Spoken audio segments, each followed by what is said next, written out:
আমি ভাৰত এৰি গুচি যাম আপোনালোকৰ নিয়ম আমি মানিব নোৱাৰিম আদালতক জনালে হোৱাটছএপে কিন্তু হোৱাটছএপে ভাৰত এৰিব খোজাৰ কাৰণ কি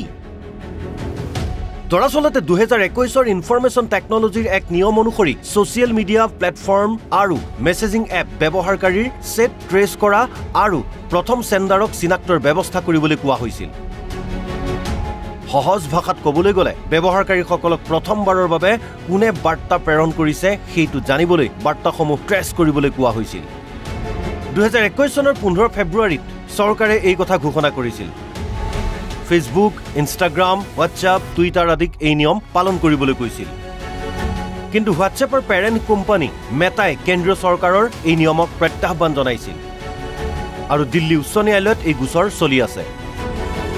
শেহতীয়াভাৱে দিল্লী উচ্চ ন্যায়ালয়ত হোৱা শুনানিত হোৱাটছএপৰ হৈ উকালতি কৰা অধিবক্তাই কয় যে গোপনীয়তা আৰু এণ্ড টু এণ্ড এনক্ৰিপশ্যনৰ বাবে মানুহে হোৱাটছএপ ব্যৱহাৰ কৰে আমি ব্যৱহাৰকাৰীৰ গোপনীয়তা ভংগ কৰিব নোৱাৰো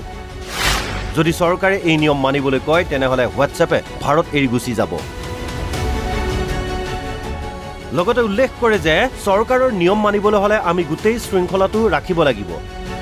আৰু আমি নাজানো কোনবোৰ বাৰ্তা আমাক ডিক্ৰিপ্ট কৰিবলৈ কোৱা হ'ব অৰ্থাৎ আমি বছৰ বছৰ ধৰি কোটি কোটি বাৰ্তা জমা কৰি ৰাখিব লাগিব ইয়াৰ পাছত দিল্লী উচ্চ ন্যায়ালয়ৰ বিচাৰপীঠে প্ৰশ্ন কৰে যে বেলেগ দেশতো এনেকুৱা নিয়ম আছে নেকি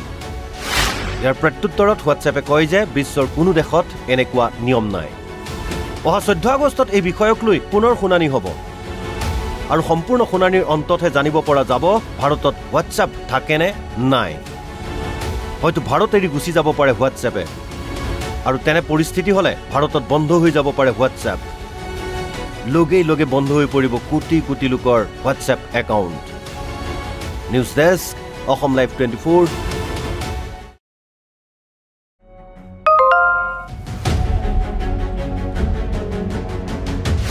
আমি ভাৰত এৰি গুচি যাম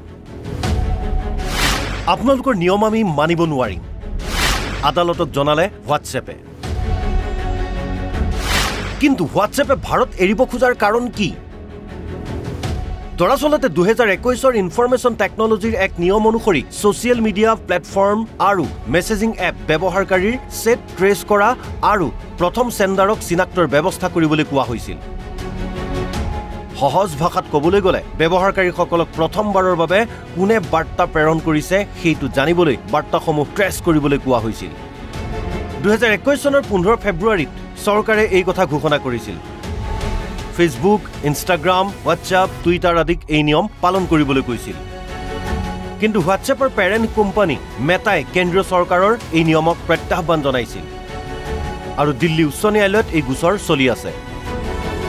শেহতীয়াভাৱে দিল্লী উচ্চ ন্যায়ালয়ত হোৱা শুনানিত হোৱাটছএপৰ হৈ উকালতি কৰা অধিবক্তাই কয় যে গোপনীয়তা আৰু এণ্ড টু এণ্ড এনক্ৰিপশ্যনৰ বাবে মানুহে হোৱাটছএপ ব্যৱহাৰ কৰে আমি ব্যৱহাৰকাৰীৰ গোপনীয়তা ভংগ কৰিব নোৱাৰো যদি চৰকাৰে এই নিয়ম মানিবলৈ কয় তেনেহলে হোৱাটছএপে ভাৰত এৰি গুচি যাব লগতে উল্লেখ কৰে যে চৰকাৰৰ নিয়ম মানিবলৈ হলে আমি গোটেই শৃংখলাটো ৰাখিব লাগিব আৰু আমি নাজানো কোনবোৰ বাৰ্তা আমাক ডিক্ৰিপ্ট কৰিবলৈ কোৱা হ'ব অৰ্থাৎ আমি বছৰ বছৰ ধৰি কোটি কোটি বাৰ্তা জমা কৰি ৰাখিব লাগিব ইয়াৰ পাছত দিল্লী উচ্চ ন্যায়ালয়ৰ বিচাৰপীঠে প্ৰশ্ন কৰে যে বেলেগ দেশতো এনেকুৱা নিয়ম আছে নেকি ইয়াৰ প্ৰত্যুত্তৰত হোৱাটছএপে কয় যে বিশ্বৰ কোনো দেশত এনেকুৱা নিয়ম নাই অহা 14 আগষ্টত এই বিষয়ক লৈ পুনৰ শুনানি হ'ব